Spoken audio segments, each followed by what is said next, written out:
আমরা কাজ করতে চাই, আমরা চাঁদাবাজি পছন্দ করি না, আমরা দুর্নীতি পছন্দ করি না, আমরা মানুষ ঠকানো পছন্দ করি না, আমরা মানুষকে হুমকি দুমকি পছন্দ করি না। দেখুন, আজকে প্রত্যেকটা ইউনিয়নে আমাদের মহিলারা যখন ভোট ক্যাম্পেইন করছে, যখন ভোট চাইতে যাচ্ছে, তাদেরকে বাধা দিচ্ছে, বলতেছে এই এলাকা হলো আমাদের বিএনপি, এই এলাকায় আপনাদের ঢুকতে দেবে না। মনে হচ্ছে ওই গ্রামটা সরকার তাদের নামে রেজিস্ট্রি করে দিয়েছে। রেজিস্ট্রি করে দিয়েছে নাকি ভাই? যদি রেজিস্ট্রি করে না দেয় তাহলে কেমনে বলতে পারে এই এলাকাটা হলো আমার? আমি স্পষ্ট করে বলতে চাই, এই বাংলাদেশের 1 ইঞ্চি জমিন কারো হাতে আমরা ছেড়ে দিতে পারি না। আমরা প্রত্যেকটি মানুষের কাছে ভোট চাওয়ার অধিকার এই রাষ্ট্র আমাকে দিয়েছে। সুতরাং আমরা প্রত্যেকটি মানুষের কাছে ভোট চাবো। কেউ এর কাছে বাধা দিলে আমরা প্রতিরোধের কেবল করে তুলব ইনশাআল্লাহ। গত কয়েকদিন ধরে, গতকালকেও সিনেমাতে, তার আগের দিন বড়গাতেও এরকম ঘটনা ঘটেছে। আমরা ধৈর্য ধারণ করব, আমরা ধৈর্য ধারণ করব, আমরা সহনশীল হব, আমরা নির্বাচনের পরিবেশকে ঠিক রাখার জন্য চেষ্টা করব। কিন্তু কেউ এই ধৈর্যকে যদি দুর্বলতা মনে করেন তাহলে ভুল করবেন। এই জামাত ইসলামের ছাত্র শিবির যখন জেগে উঠবে, পালানোর জায়গা পর্যন্ত পাবেন না। সুতরাং সবার জন্য সমান ফিল যেন থাকে, কেউ কাউকে বাধা দিবে না। আমি চ্যালেঞ্জ করে বলবো, জামাত ইসলামী এবং ছাত্র শিবিরের একজন কর্মীও কোথাও কাউকে ভোট চাইতে বাধা দেয় না। আমরা চাই সবাই সমানভাবে নির্বাচনের কাজ করবে, সবাই ভোটারদের কাছে তাদের আহ্বান তুলে ধরবে, তাদের কাজ তুলে ধরবে, তারা সামনে কি করতে চায় তা তুলে ধরবে। জনগণ এই কথাগুলো আশ্বস্ত হয়ে যাকে পছন্দ হবে তাকেই ভোট দিবে, তিনি নির্বাচিত হবেন, কোনো আপত্তি নেই। 5 আগস্টের আগে আমরা যেভাবে চাঁদাবাজি দেখেছিলাম, যেভাবে দুর্নীতি দেখেছিলাম, যেভাবে টেন্ডারবাজি দেখেছিলাম, যেভাবে জুলুমবাজ দেখেছিলাম, 5 আগস্টের পরে শুধু হাত বদল হয়েছে, কিন্তু কাজের কোনো পরিবর্তন হয়নি।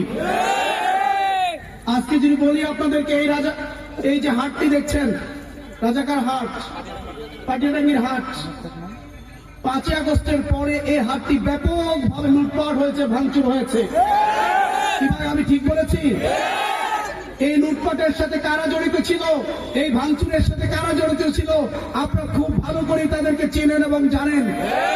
আমি আজকের এই রাজাকার ইউনিয়নের আপামর জনতাকে আমি প্রশ্ন রাখছি, যারা আপনাদের দোকান ভাঙচুর করেছে, যারা আপনাদের দোকান লুটপাট করেছে, গভীর অন্ধকারে যারা আপনাদের বাসাবাড়ি লুটপাট করেছে, যারা আমাদের হিন্দু সম্প্রদায়ের বাড়িগুলো লুটপাট করেছে, তাদের স্বর্ণ গহনাদের লুটপাট করেছে, জুলুম নির্যাতন চালিয়েছে, মিথ্যা মামলা দিয়ে 1 বছর ধরে যারা আমাদেরকে এই এলাকার মানুষগুলোকে যারা জ্বালাতন করেছে, আপনারা কি আবারও তাদেরকে সেই ভোট দিয়ে বিজয়ী করবেন নাকি তাদেরকে প্রত্যাখ্যান করবেন?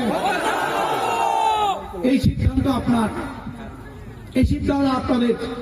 যদি মনে করেন এই চাঁদাবাজি অব্যাহত থাকুক, এই দুর্নীতি অব্যাহত থাকুক, এই জুলুম অব্যাহত থাকুক, কৃষকরা বঞ্চিত হতেই থাকুক, তাহলে আবার তাদেরকে ভোট দেবেন। আর যদি মনে করেন তাদের থেকে মুক্ত হতে চাই, এই চাঁদাবাজিদেরকে আমরা সমাজ থেকে, রাষ্ট্র থেকে নির্মূল করতে চাই, আমরা দুর্নীতিকে সমাজ রাষ্ট্র থেকে নির্মূল করতে চাই, যদি এই প্রতিশ্রুতির সাথে আপনারা যদি একমত হন, তাহলে এবার দাঁড়িপাল্লাকে ভোট দিতে হবে এবং তাদেরকে প্রত্যাখ্যান করতে হবে। সম্মানিত ভাইরা, কিন্তু ভোটের আগেই, নির্বাচিত হওয়ার আগেই বাধা দিবেন, হুমকি দিবেন, অমুক দলকে, অমুক শীর্ষে, অমুক মার্কাকে ভোট না দিলে এই হবে সেই হবে, এই কথা আমরা আর শুনতে চাই না।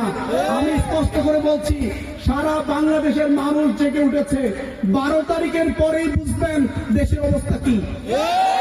12 তারিখের বিপ্লবের মধ্য দিয়ে এই দেশের মানুষ বুঝিয়ে দেবে তারা কিভাবে নিজেদের হৃদয়ের মধ্যে সেই সুপ্ত বাসনা লুকিয়ে রেখেছিল। হুমকি ধুমকি দিয়েছেন, চুপ ছিল, কিন্তু এটা 12 তারিখে তারা সবাই ঢেলে দেবে ইনশাআল্লাহ। ইতিমধ্যেই আপনাদের যত জরিপ, পত্রিকার জরিপ বলেন, সরকারি জরিপ বলেন, বেসরকারি জরিপ বলেন, সব জরিপগুলো এক বাক্যে বলছে এবার জামাত ইসলামী ক্ষমতায় আসতেছে। আমি তো মনে করি 70 বছরের করে যাদের 70 বছর পার হয়ে গেছে, আমাদের অনেক মুরব্বীরা এখানে আছেন, তারা যদি নিজেকে জিজ্ঞেস করেন 70 বছরের পরে শরীরের কি ওই সামর্থ্য থাকে ভাই দেশকে দেওয়ার জন্য, জাতিকে দেওয়ার জন্য কোনো সামর্থ্য থাকে, শক্তি থাকে?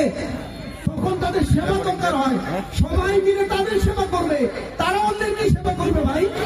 সুতরাং আমি অনুরোধ করব সারা বাংলাদেশে যারা এই 70-এর উপরে যারা এবার নির্বাচনের চিন্তা করছেন, আমার উচিত ছিল, তাদের উচিত ছিল স্বেচ্ছায় অবসরে গিয়ে নতুনদের হাতে তুলে দেওয়া, অভিভাবকের ভূমিকা পালন করার দরকার ছিল তাদের।